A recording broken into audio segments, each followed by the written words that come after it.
Christmas की कथा या क्रिसमस की जो कहानी है उसका क्या है महत्व, उसे हमें किस दृष्टिकोण से देखना चाहिए, मैं कुछ बातों को आपके सम्मुख रखना चाहूंगा। सबसे पहली बात, क्रिसमस की कहानी एक ऐतिहासिक घटना है। हम जिस क्रिसमस के बारे में बात कर रहे हैं, प्रभु यीशु मसीह के जन्म के बारे में बात कर रहे हैं, हम वास्तविकता के बारे में बात कर रहे हैं। हम किसी काल्पनिक व्यक्ति या काल्पनिक घटना के विषय में बात नहीं कर रहे, हम वास्तविकता के बारे में बात कर रहे हैं। हम किसी पुराण कथा की बात नहीं कर रहे, किसी मिथ की बात नहीं कर रहे, हम रियलिटी की बात कर रहे हैं, हम हिस्ट्री की बात कर रहे हैं। जब हम वचन पढ़ते हैं, उदाहरण के लिए लूका का सुसमाचार अध्याय नंबर 2, अध्याय नंबर 3, वहां प्रभु यीशु मसीह के जन्म और प्रभु यीशु मसीह के बचपन से जुड़ी बातें लिखी हैं। वहां आपको यीशु मसीह के जन्म का जो ऐतिहासिक संदर्भ है, हिस्टोरिकल कॉन्टेक्स्ट, वो आपको पढ़ने को मिलता है। उदाहरण के लिए लूका रचित सुसमाचार अध्याय नंबर 2, उसके पहले 2 आयतों को अगर आप देखें, लूका 2 का 1 और 2, वहां लिखा है, उन दिनों में अगुस्तुस कैसर की ओर से आज्ञा निकली कि सारे जगत के लोगों के नाम लिखे जाए। यह पहली नाम लिखाई उस समय हुई जब क्विरिनियुस सीरिया का हाकिम था। तो इस पद को पढ़ने से हमें क्या जानकारी मिलती है यीशु मसीह के जन्म के बारे में? हमें एक ऐतिहासिक रेफरेंस पॉइंट मिलता है, ऐतिहासिक संदर्भ मिलता है। अगुस्तुस कैसर रोम का राजा हुआ करता था जिस जमाने में प्रभु यीशु मसीह का जन्म हुआ। तो हम एक इतिहास की बात कर रहे हैं जब हम प्रभु यीशु मसीह के जन्म की बात कर रहे हैं। इतिहास के पन्नों को जब आप पलटेंगे, BC 31 से लेकर AD 14 तक अगुस्तुस कैसर जो है वो रोम का सम्राट हुआ करता।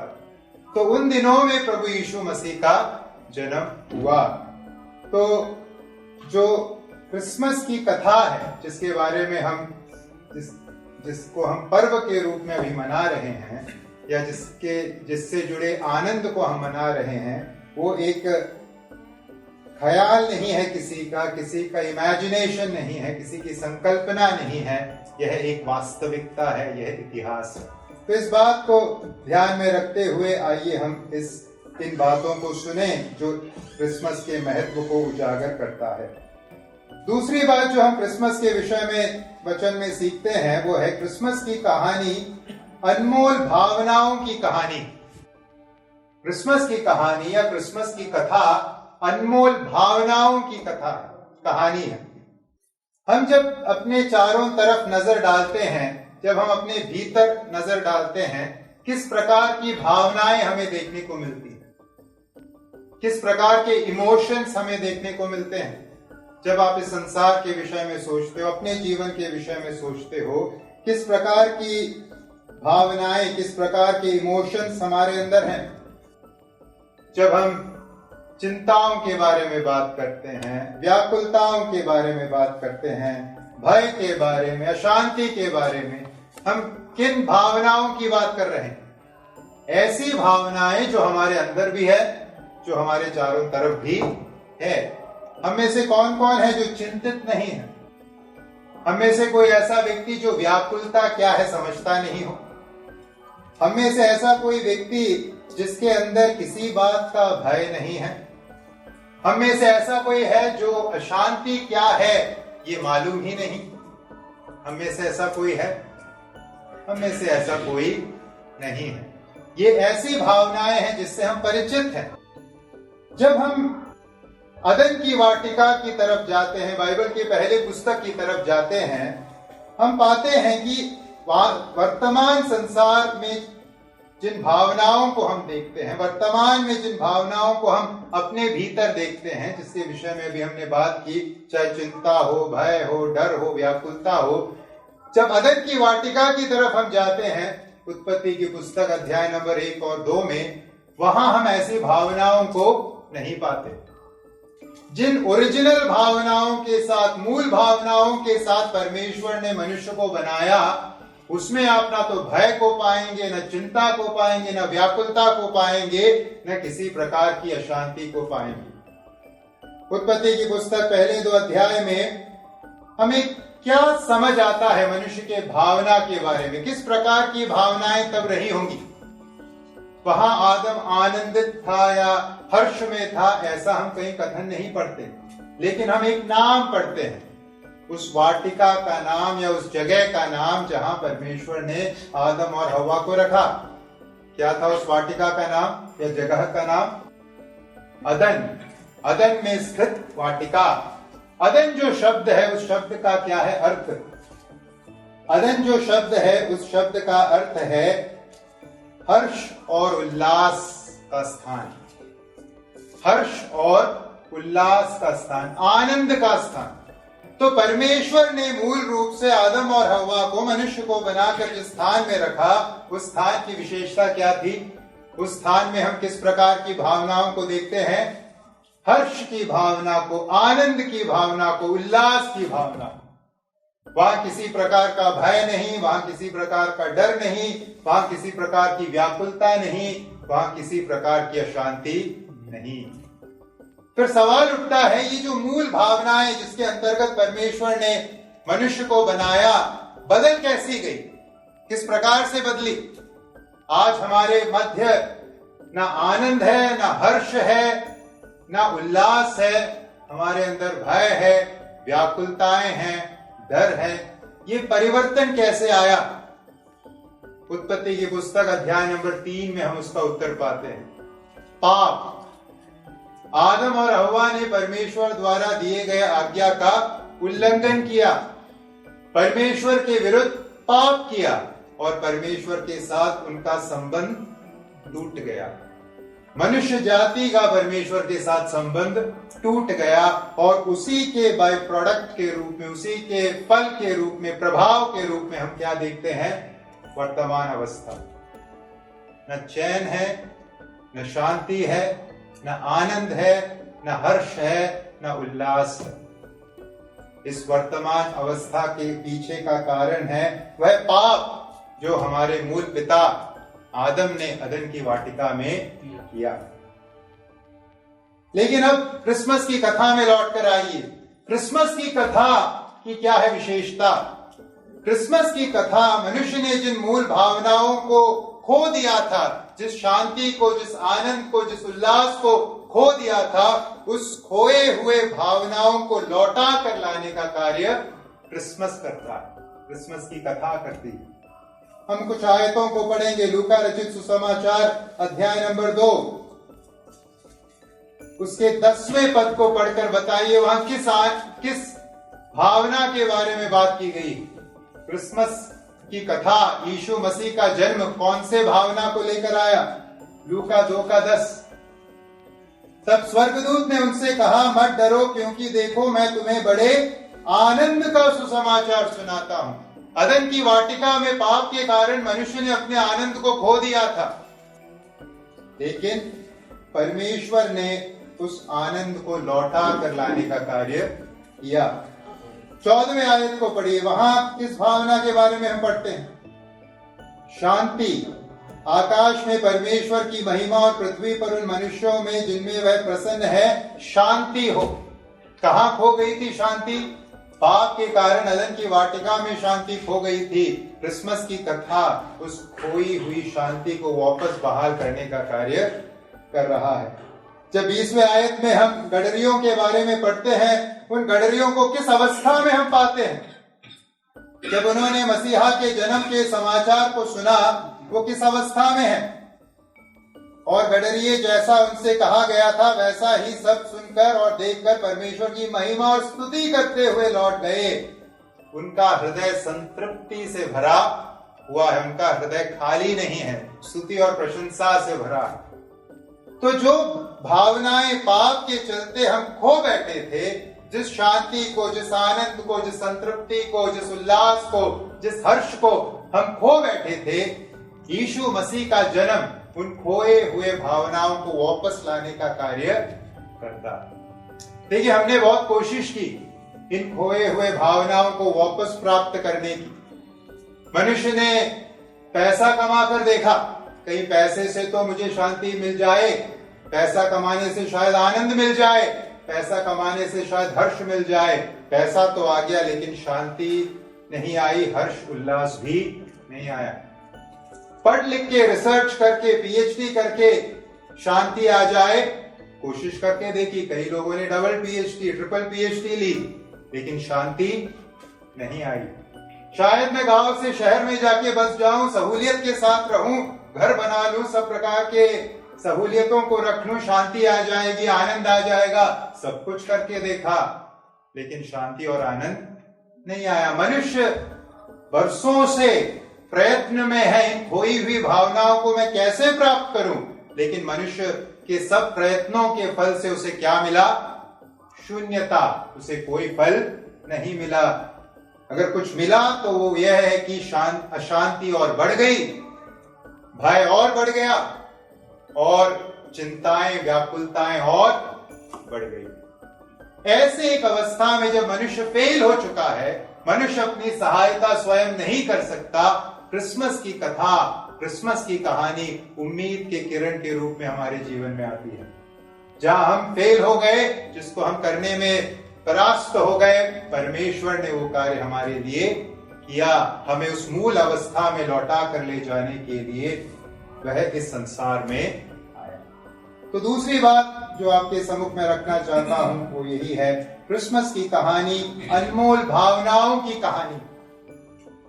क्या आप लोगों के अंदर मूल भावनाएं अब वास कर रही है, या संसार में दिखने वाली भावनाएं वास कर रही है?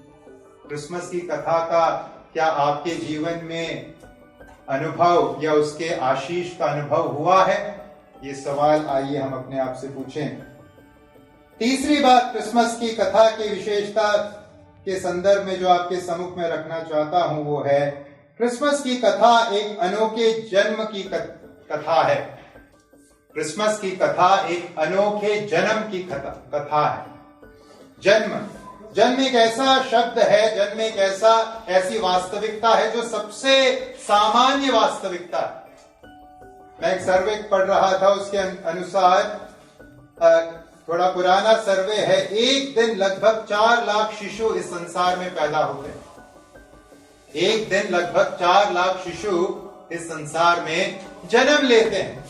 तो जन्म एक ऐसी अवस्था है, या जन्म एक ऐसी वास्तविकता है जो अपने आप में बहुत आम है, जो अपने आप में बहुत साधारण है। लेकिन जब हम प्रभु यीशु मसीह के जन्म के बारे में बात कर रहे हैं, यह जन्म इस संसार में देखे जाने वाले जन्म से एकदम अलग है, अनोखा है, खास है।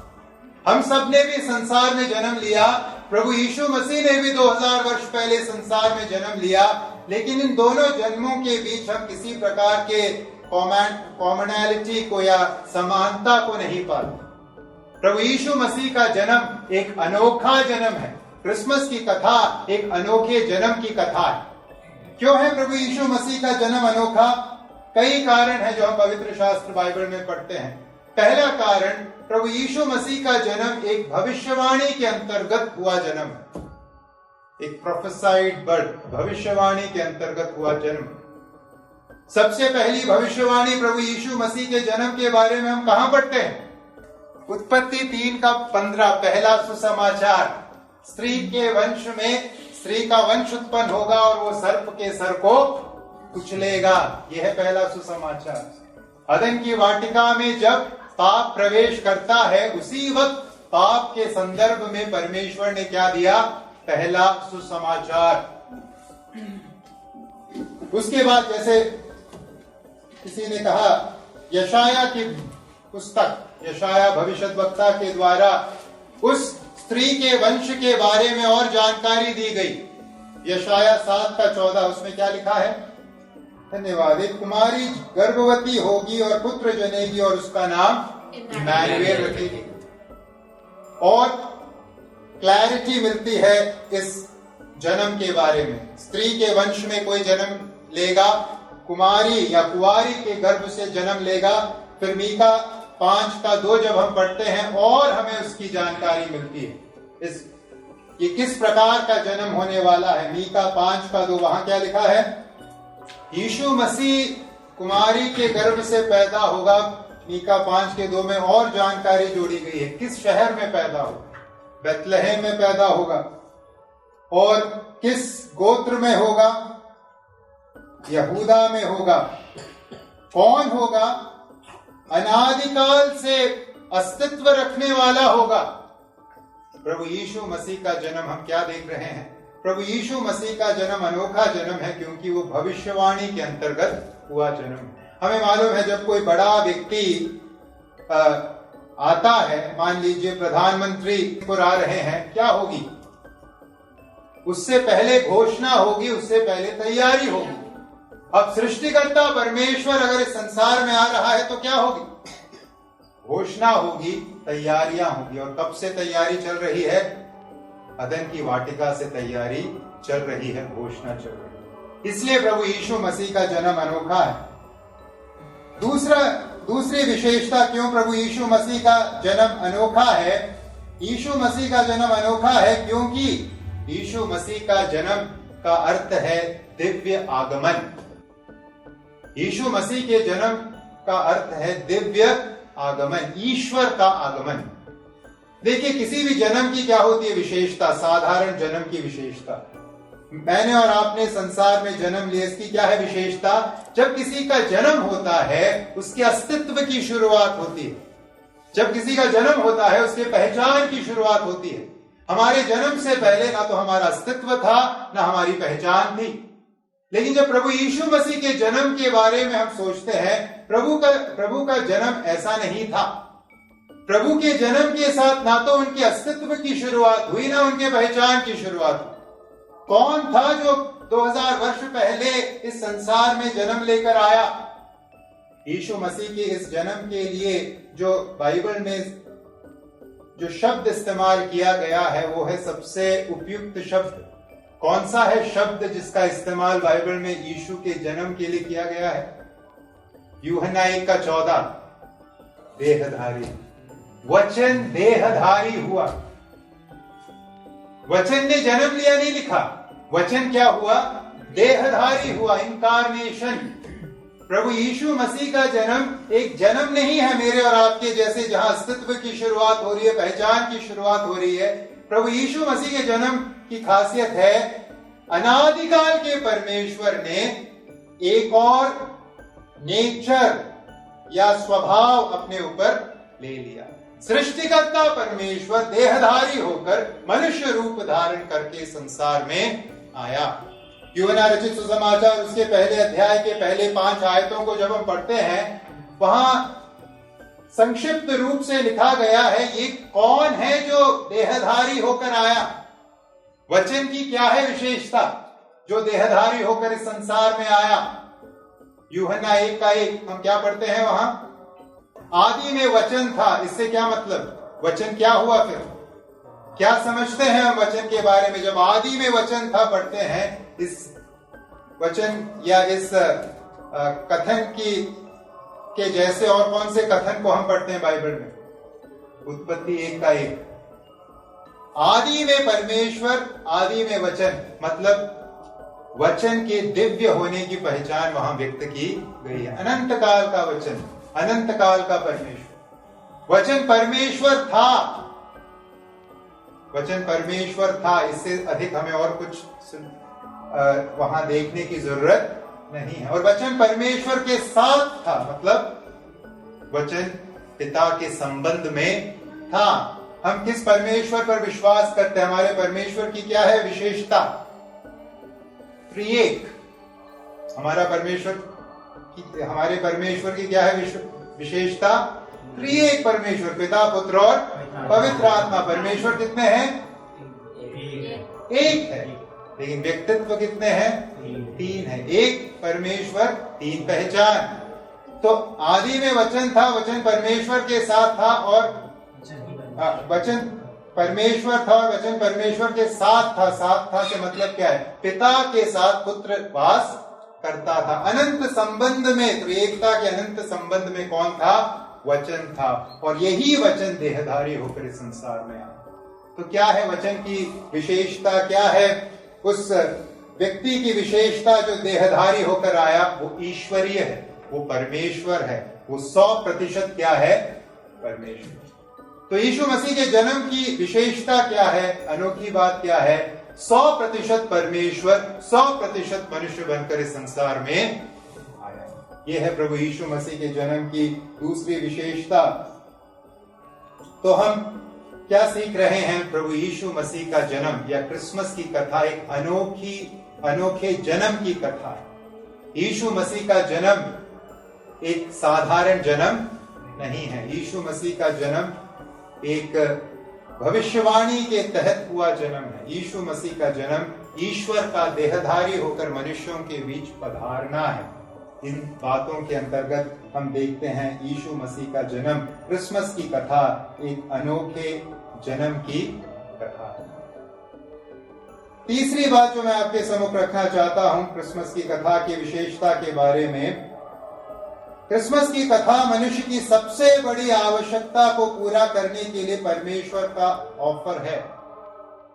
क्रिसमस की कथा मनुष्य के सबसे बड़ी आवश्यकता को पूरी करने के लिए परमेश्वर का ऑफर है, प्रस्ताव है। क्रिसमस का अर्थ यह नहीं है कि एक बहुत बड़ा सुधारक इस संसार में आया। क्रिसमस का अर्थ यह नहीं है कि एक बहुत बड़ा उपदेशक इस संसार में आया।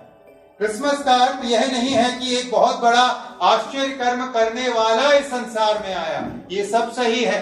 यीशु मसीह सबसे बड़ा उपदेशक है जो इस संसार में आया। यीशु मसीह सबसे बड़ा आश्चर्यजनक कार्यों को करने वाला व्यक्ति है जो इस संसार में आया। लेकिन वास्तव में क्रिसमस की कथा का क्या है महत्व? किसके जन्म की कथा है? क्रिसमस एक उद्धारकर्ता के जन्म की कथा। अब प्रश्न है, मनुष्यों की सबसे बड़ी जरूरत क्या है?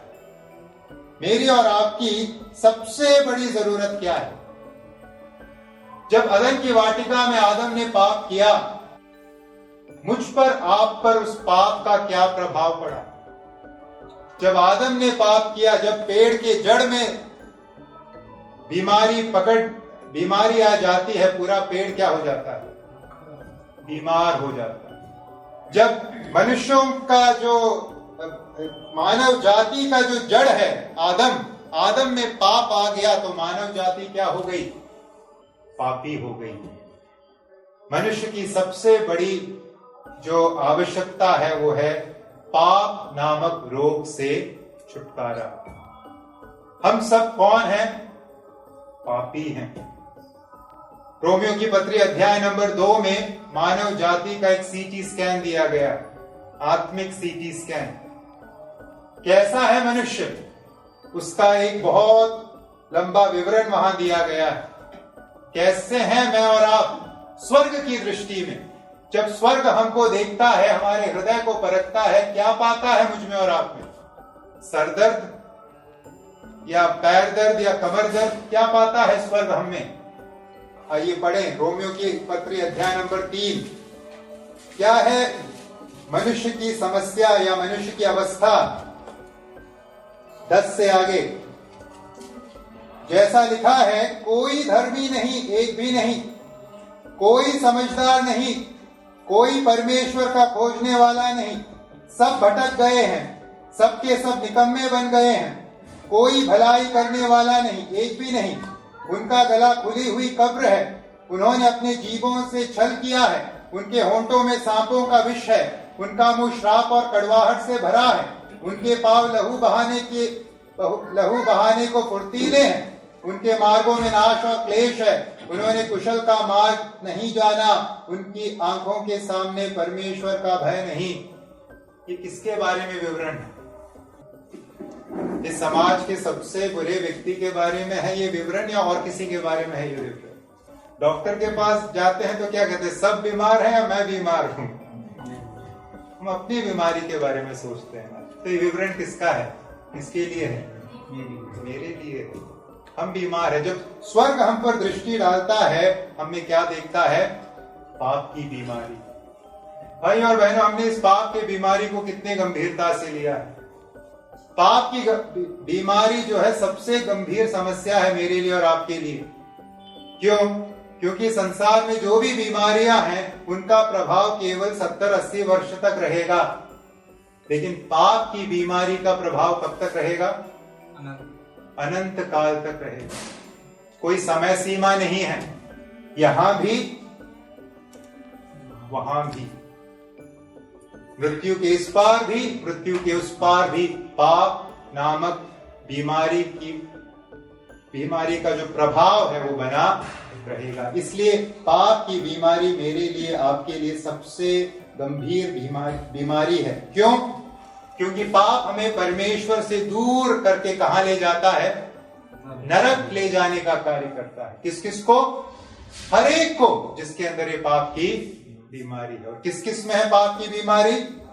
हम सब में है पाप की बीमारी, वचन का कहना है। रोमियो 3:23 में क्या लिखा है? हमें सब ने पाप किया है। किस किसने किया है? सब ने पाप किया है और परमेश्वर की महिमा से रहित है। हमें से कोई भी पाप की अवस्था में परमेश्वर के निकट जाने की योग्यता नहीं रखता। हमारा क्या है अंतिम गंतव्य? अगर हम पाप में रहेंगे तो नरक, अनंत मृत्यु।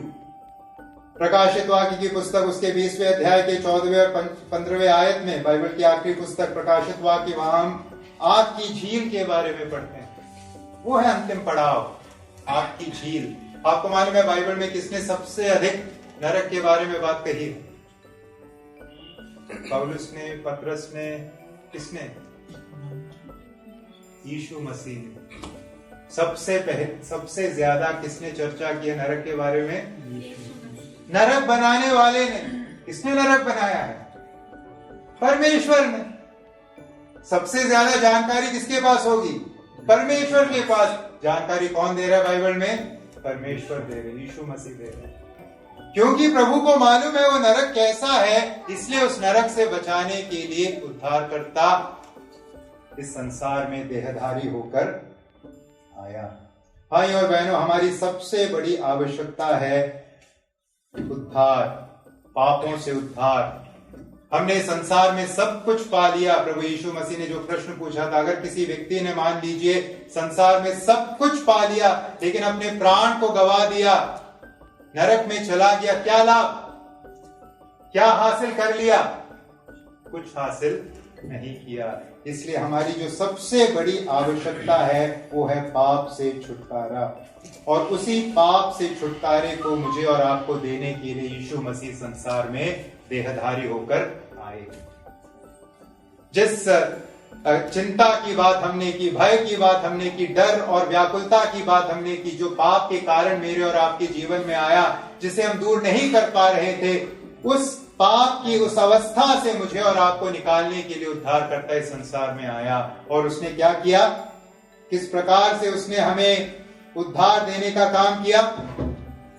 मत्ती रचित सुसमाचार 20:28 में हम पढ़ते हैं, मत्ती रचित सुसमाचार 20:28, जैसा कि मनुष्य का पुत्र वह इसलिए नहीं आया कि उसकी सेवा टहल की जाए, परंतु इसलिए आया कि आप सेवा टहल करें और बहुतों की छुड़ौती के लिए अपने प्राण दें।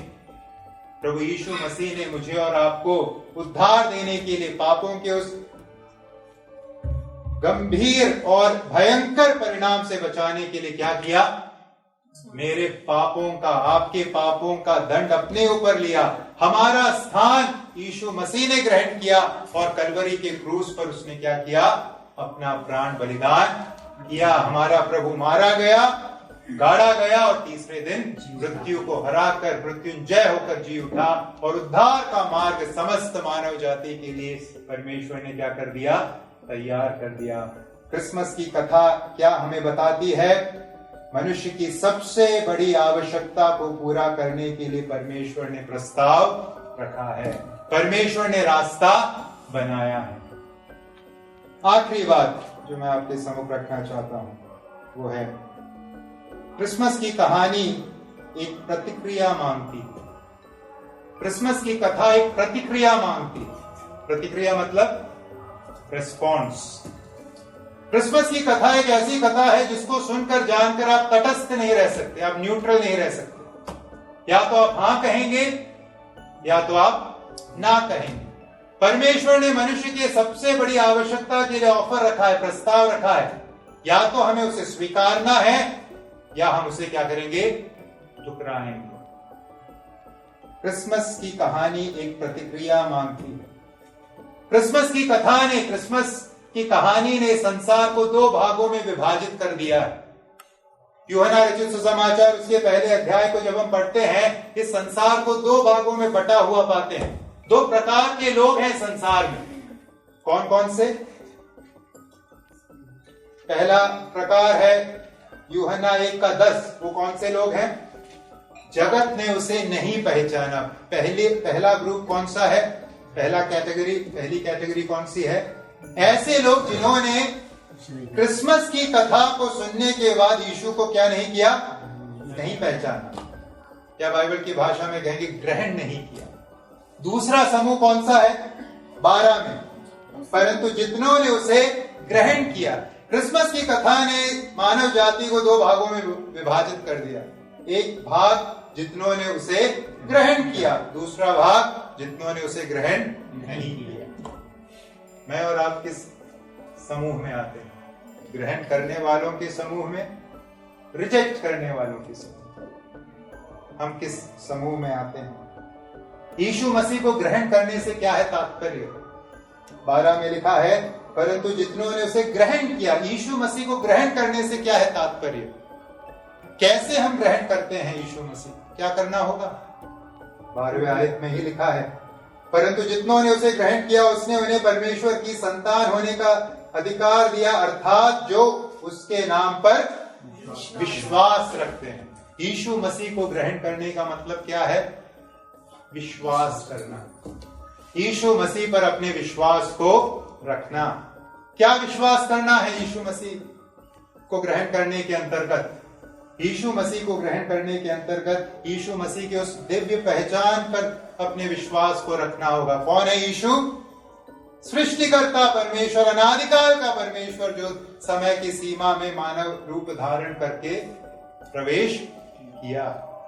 यीशु मसीह पर विश्वास करने से तात्पर्य यीशु मसीह के द्वारा किए बलिदान पर विश्वास करना कि मैं पापी हूं और यीशु मसीह ने मेरे पापों का दंड अपने ऊपर लिया और मेरे अपराधों का दंड अपने ऊपर लेकर वह मेरे खातिर मारा गया, गाड़ा गया और तीसरे दिन जी उठा। और यीशु मसीह पर विश्वास करने से तात्पर्य है यीशु मसीह के ईश्वरत्व और यीशु मसीह के बलिदान पर विश्वास करते हुए अपने जीवन को यीशु के हाथों सौंप दें। यह है विश्वास।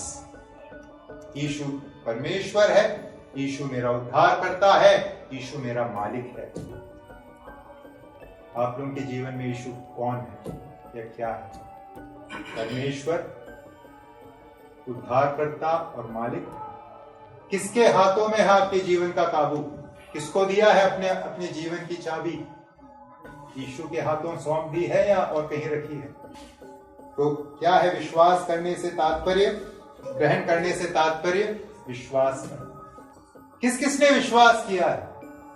कैसे जाने कि मैंने विश्वास कर लिया है या नहीं? क्या है, कोई टेस्ट है? कोई बीमारी होने से लैब में जाके टेस्ट करके पता लग जाता है विश्वास किया है या नहीं? कैसे, किस टेस्ट से पहचानेंगे? बहुत सरल सा टेस्ट है। जब इस संसार को छोड़ने की बारी आएगी, कहां जाएंगे? कहां जाएंगे? स्वर्ग जाएंगे या नरक जाएंगे? ये आश्वासन है आपके अंदर। इस संसार को मैं छोड़ूंगा तो कहां जाऊंगा? प्रेरित पौलुस अपने बारे में कहते हैं, मेरे लिए जीना मसीह है और मरना लाभ है। क्यों लाभ है? क्योंकि उसे मालूम है मैं जब भी मरूंगा कहां जाऊंगा? अपने मसीहा के पास जाऊंगा, अपने प्रभु के पास जाऊंगा। क्या ये कॉन्फिडेंस, ये एश्योरेंस आप लोगों के अंदर है? आश्वासन आपके अंदर है या प्रश्न चिन्ह लगा है? अब स्कूल में बहुत सारे छात्र हैं यहाँ, स्कूल में जब घंटी बजती है बच्चे से पूछिए कहाँ जा रहे हो, क्या बोलेंगे उत्तर? घर जा रहे। क्या बेहुदा सवाल है, घर जा रहे। छुट्टी होने पे घर ही जाएंगे। जीवन की जब छुट्टी होगी कहाँ जाएंगे? यकीन है? यूहन्ना 1:12, जितनों ने उसे ग्रहण किया उसने उन्हें परमेश्वर की संतान होने का अधिकार दिया। जिसके पास संतान, मैं परमेश्वर का संतान हूं, इस बात का आश्वासन है। वो रातों रात भी अगर आप उसे उठा के पूछेंगे मृत्यु पर कहां जाओगे, वो क्या कहेगा? पिता के पास जाऊंगा। और कहां जाऊंगा? जितनों ने उसे ग्रहण किया है उनके अंदर ईश्वर की संतान होने का आश्वासन है और स्वर्ग उनका अनंत धाम।